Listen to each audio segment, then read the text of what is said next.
Hello दोस्तों, welcome to my YouTube channel complex classes. तो आज के वीडियो में हम लोग जो है यूपी डीएलएड सेकेंड सेमेस्टर 2025 का क्लास कर रहे हैं और इसके अंतर्गत जो है नागरिक शास्त्र, ठीक है, जो सामाजिक अध्ययन है, इसका नागरिक शास्त्र वाला जो है पार्ट हम लोग कर रहे हैं।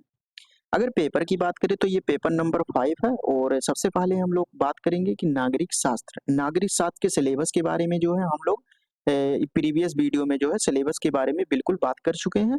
और आज के वीडियो में हम लोग बात करेंगे कि भारत का संविधान के बारे में बात करेंगे और उसके बाद में संविधान किसे कहते हैं और उसके बाद भारतीय संविधान की संरचना जो स्ट्रक्चर होता है वो क्या होता है, ठीक है। किस प्रकार से भारत का संविधान है, किस प्रकार से बना, तो इसके बारे में हम लोग बात करने वाले हैं। तो आप लोग लास्ट तक वीडियो में बने रहिएगा और इसके पहले का वीडियो नहीं देखे हैं तो उसका लिंक जो है डिस्क्रिप्शन बॉक्स में दिया है, वहां पे आप लोग जाकर देख सकते हैं।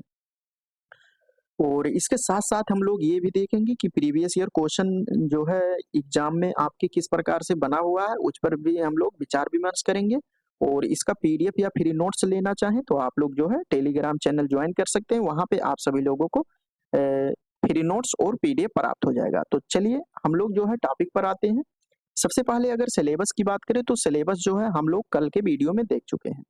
सिलेबस यहाँ पे 6 टॉपिक दिया हुआ है, ठीक है? यहाँ पे देख सकते हैं। इतने के बारे में हम लोग बात करेंगे और इसको पूरी तरह से समाप्त करेंगे। तो आज हमारा है, यहाँ पे देख सकते हैं ये फर्स्ट, ये यूनिट मान लो या कुछ भी मान लो, तो ये फर्स्ट पॉइंट है। टॉपिक टॉपिक नंबर फर्स्ट पे हम लोग बात करेंगे। यहाँ पे दिया है कि हमारा संविधान, संविधान किसे कहते हैं, संविधान के गठन की भूमिका और संविधान का गठन किस प्रकार से हुआ है, इसके बारे में हम लोग देखेंगे। तो सबसे पहले हम देखते हैं कि संविधान होता क्या है, ठीक है? और उसके बाद में हम देखेंगे कि भारत का संविधान जो है किस प्रकार से है, इसकी विशेषता क्या है, इसका गठन किस प्रकार से किया गया है। तो इन सभी बातों को जो है ध्यान में रखते हुए हम लोग क्लास को स्टार्ट करते हैं। तो सबसे पहले देखते हैं कि संविधान होता क्या है।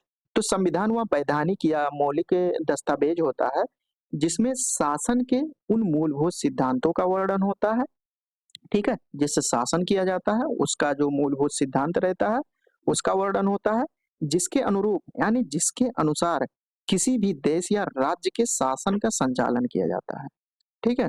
संविधान को देश की आधारभूत यानी फंडामेंटल लॉ भी कहते हैं, जो जनता के विश्वास, ठीक है? उसमें जो है जनता का विश्वास बने रहना चाहिए और उनकी आकांक्षाओं को प्रतिबिंबित करती है। तो हम लोग देखते हैं कि संविधान किसे कहते हैं। तो किसी राज्य का संविधान जो है मूल सिद्धांतों या स्थापित परंपराओं का एक मौलिक समूह होता है, ठीक है? शब्द पे ध्यान दीजिएगा। मौलिक समूह होता है जिसके आधार पर राज्य के द्वारा शासन का संचालन किया जाता है, ठीक है? यह यहाँ पे देखिए मूल सिद्धांत या स्थापित परंपराओं का एक मौलिक समूह होता है। यह सरकार की संस्थाओं के संगठन, ठीक है? शक्तियों, सीमाओं के साथ-साथ जो है, जो नागरिकों के अधिकार होते हैं और कर्तव्य होते हैं, के मध्य एक संतुलन की तरह कार्य करे। यह देश के सर्वोच्च कानून के रूप में जो है भूमिका निभाता है। देश का यानी हमारे देश में अगर देश की बात करें तो इसमें जो है सबसे उच्च स्थान पर जो है भारत का संविधान होता है, की भूमिका निभाता है, जो सरकार के कामकाज, व्यक्तिगत स्वतंत्रताओं की सुरक्षा एवं सामाजिक व्यवस्था के रखरखाव के लिए रूपरेखा प्रदान करता है, ठीक है? तो यहाँ पे जो है आप लोगों को समझ में आया होगा कि संविधान किसे कहते हैं। तो संविधान किसी भी देश का जो है एक ऐसा मौलिक दस्तावेज होता है, जिसके द्वारा जो है शासन के उन मूलभूत सिद्धांतों का वर्णन होता है उसमें, जिसके अनुरूप किसी भी देश या राज्य के शासन का जो है संचालन किया जाता है। तो इस प्रकार से आप लोगों को जो है संविधान के बारे में समझ में आया। अब हम देखते हैं कि भारत का संविधान की विशेषता क्या है, कि संविधान एक ऐसा लिखित एवं अलिखित दस्तावेज होता है। संविधान जो है किसी-किसी देश का संविधान लिखित होता है। अगर भारत देश की बात करें तो भारत देश का संविधान लिखित है और यहाँ पे ऑब्जेक्टिव में पूछा जा सकता है कि भारत का संविधान किस प्रकार से है? लिखित है, अलिखित है, दोनों प्रकार से, इनमें से कोई नहीं। तो आप लोग जो है दीजिएगा कि लिखित है, ठीक है? दस्तावेज होता है जो किसी देश के शासन, प्रशासन और कानूनी ढांचे की रूपरेखा निर्धारित करता है। यह सरकार के विभिन्न अंगों जैसे 3 अंग होते हैं, विधायिका, कार्यपालिका, न्यायपालिका, के जो अधिकार होते हैं, कर्तव्य होते हैं और उनकी शक्तियों को जो है इसमें परिभाषित किया जाता है। इसके साथ ही यह नागरिकों के मौलिक, यहाँ पे सरकार की अगर हम बात कर रहे थे यहाँ पे अभी तक, अब हम जो है नागरिकों की बात कर रहे हैं। नागरिकों के मौलिक अधिकारों, जो मौलिक अधिकार होते हैं और कर्तव्य होते हैं और उनके बीच संबंधों को भी स्पष्ट किया जाता है, ठीक है? तो ये संविधान होता है। अब यहाँ पे देख सकते हैं संविधान को देश का सर्वोच्च कानून माना जाता है। जो संविधान होता है देश का सर्वोच्च कानून माना जाता है, जो सभी कानूनों और नीतियों का आधार होता है, ठीक है? यानी सभी इसके अलावा जो कानून होते हैं वो सभी इसके नीचे-नीचे रहते हैं और ये सर्वोच्च यानी उच्च स्थान पर रहता है। भारत का संविधान दुनिया का सबसे लंबा लिखित संविधान होता है, यानी दुनिया का सबसे लंबा लिखित संविधान, ये संविधान की विशेषता है और लिखित संविधान है जो देश के एक संप्रभु संप्रभु मतलब ये होता है कि हम जो है अपने देश का संचालन यानी जो है देश को चलाने के लिए खुद जो है नियम बनाने के लिए सक्षम है, ठीक है? ये संप्रभु होता है और उसके बाद में समाजवादी, धर्मनिरपेक्ष और लोकतांत्रिक गणराज्य के रूप में जो है परिभाषित करता है। यहाँ पे देख सकते हैं ये संविधान है, कॉन्स्टिट्यूशन ऑफ इंडिया। अब हम देखते हैं कि भारतीय संविधान की संरचना, यहाँ पे ये सभी जो दिया हुआ है इसको हम लोग प्रस्तावना में एक-एक शब्द पे जो है विस्तृत चर्चा करेंगे। संप्रभु मतलब क्या होता है, समाजवादी का क्या होता है, धर्मनिरपेक्ष का मतलब क्या होता है और लोकतांत्रिक गणराज्य का मतलब क्या होता है। इसको हम लोग जब प्रस्तावना वाला टॉपिक करेंगे तो वहाँ पे बिल्कुल विस्तार से हम लोग अध्ययन करेंगे। आज के वीडियो में इसका अब हम लोग संरचना के बारे में बात करते हैं कि किस प्रकार से जो है इसका स्ट्रक्चर है भारत के संविधान का। तो भारतीय संविधान विश्व के सबसे लंबे एवं विस्तृत लिखित संविधानों में से एक है। ये जो है विश्व के संविधान से सबसे लंबे है और विस्तृत संविधान में से यानी लिखित संविधान है, ठीक है? भारतीय संविधान की संरचना के विभिन्न घटक हैं जिसको जो है हम लोग बात करने वाले हैं। तो भारतीय संविधान की बात करते हैं तो यहाँ पे सबसे देख सकते हैं पार्ट है। अगर जैसे मान लो कि ये भारतीय संविधान एक बुक है, ठीक है? इसमें यहाँ पे जो इंडेक्स लिखा रहता है, पहले यहाँ पे देखिए भाग रहता है, उसके बाद में जो है इसके अंदर जो है अनुच्छेद रहेगा, ठीक है? तो इसी प्रकार से भाग, पार्ट, सब पार्ट, अनुच्छेद इस प्रकार से रहते हैं। अगर हम भाग की बात करें सबसे पहले, जो भाग होता है, तो संविधान में भाग का तात्पर्य होता है कि समान विषय या प्रवृत्तियों से संबंधित अनुच्छेदों के समूह से होता है। यानी एक भाग में एक प्रकार के जो अनुच्छेद होते हैं और समूह होते हैं, मतलब एक जगह एक भाग में रखे जाते हैं। भारतीय संविधान विभिन्न भागों में विभाजित है, यानी अलग-अलग इसके भाग हैं और प्रत्येक भाग देश के कानूनी, प्रशासनिक और सरकारी ढांचे के विशिष्ट पहलू से संबंधित होते हैं। अगर हम मूल रूप की बात करें, जब संविधान तैयार हुआ था, तो मूल रूप में जो है इसमें 22 भाग था और वर्तमान में भारतीय संविधान में अगर बात करें यहाँ पे, तो इसमें जो है 25 भाग है इस समय वर्तमान में। ये जो है 2016 में ये आपके एग्जाम में आया हुआ है कि वर्तमान में भारतीय संविधान में कितने भाग हैं, ठीक है? उसके बाद में हम अनुच्छेद की बात करते हैं।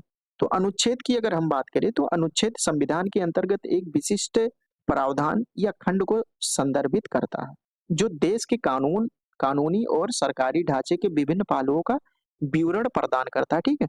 यानी जो भाग में रहता है, भाग के अंदर जो है आर्टिकल रहता है, ये बिल्कुल विस्तृत से इसमें विवरण प्रदान करता है, अलग-अलग पहलू जो कानून होते हैं और सरकारी ढांचे होते हैं।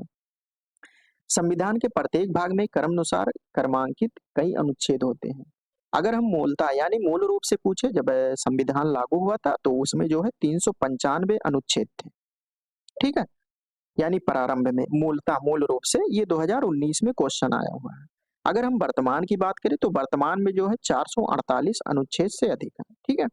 अब हम देखते हैं अनुसूचियों के बारे में। अगर हम अनुसूचियों की बात करें तो अनुसूची जो होता है संविधान से संबंधित एक सूची या तालिका को संदर्भित करता है। ध्यान दीजिएगा, सूची या तालिका को संदर्भित करता है, जो संवैधानिक प्रावधानों से संबंधित कुछ अतिरिक्त जानकारी।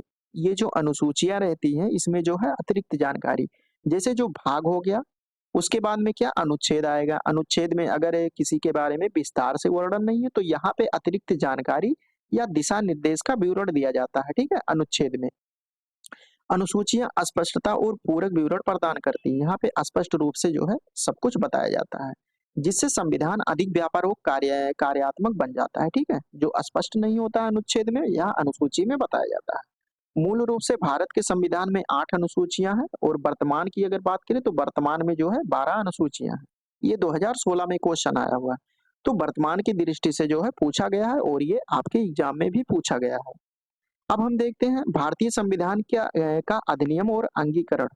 ठीक है, तो भारतीय संविधान का निर्माण की अगर बात करें तो ये 1946 में गठित एक संविधान सभा द्वारा किया गया था। अगर एग्जाम में पूछ ले कि जो भारतीय संविधान का निर्माण जो है किसके द्वारा किया गया था, तो एक संविधान सभा द्वारा किया गया था। अगर हम इसके संविधान सभा के अध्यक्ष की बात करें तो अध्यक्ष यहाँ पे जो है डॉक्टर राजेंद्र प्रसाद थे। लेकिन अगर हम बात करें कि ये अस्थाई अध्यक्ष थे और उसके बाद में अस्थाई अध्यक्ष की बात करें तो अस्थाई अध्यक्ष कौन थे? सच्चिदानंद सिन्हा थे। ठीक है, ये 2016 में आया हुआ अस्थाई अध्यक्ष के बारे में पूछा गया है। यहाँ पे लिख लीजिए अस्थाई अध्यक्ष, ये राजेंद्र प्रसाद जो है अस्थाई अध्यक्ष थे। उसके बाद में हम देखते हैं 29 अगस्त 1947 को संविधान सभा में भारत के अस्थाई संविधान का मसौदा तैयार करने के लिए एक प्रारूप समिति के गठन का प्रस्ताव रखा गया। डॉक्टर बी आर अम्बेडकर की अध्यक्षता में प्रारूप समिति गठित की गई। तो यहाँ पे यही एग्जाम में क्वेश्चन पूछता है कि प्रारूप समिति के अध्यक्ष कौन थे।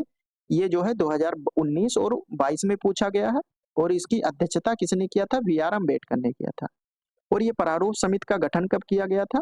तो इसका निर्माण जो है 29 अगस्त 1947 को किया गया था। ये डेट आप लोग ध्यान रखिएगा। उसके बाद में है कि प्रारूप समिति के द्वारा संविधान को तैयार करने में कितना दिन, कितना महीने और कितना वर्ष लगा था? ये 2000 यानी संविधान को जो है तैयार करने में कितना समय लगा था? ये 2016 में क्वेश्चन आया हुआ है। यहाँ पे क्या दिया है कि 2 वर्ष 11 माह 18 दिन जो है इसको तैयार करने में लगा था। कई विचार विमर्श और कुछ संशोधनों के बाद संविधान के प्रारूप को संविधान सभा द्वारा 26 नवंबर 1949 को जो है पारित घोषित किया गया था और इसे भारत के संविधान की अंगीकृत तिथि के रूप में जो है जाना जाता है जब घोषित किया गया था। तो यहाँ पे ये 26 नवंबर जो है इंपॉर्टेंट डेट हो जा रहा है, इसको जो है आप लोग याद रखिएगा। इससे क्वेश्चन किस प्रकार से बनेगा कि भारत के संविधान को अंगीकृत और अधिनियमित कब किया गया था? तो 26 नवंबर 1949 को जो है भारत के संविधान को अंगीकृत किया गया था।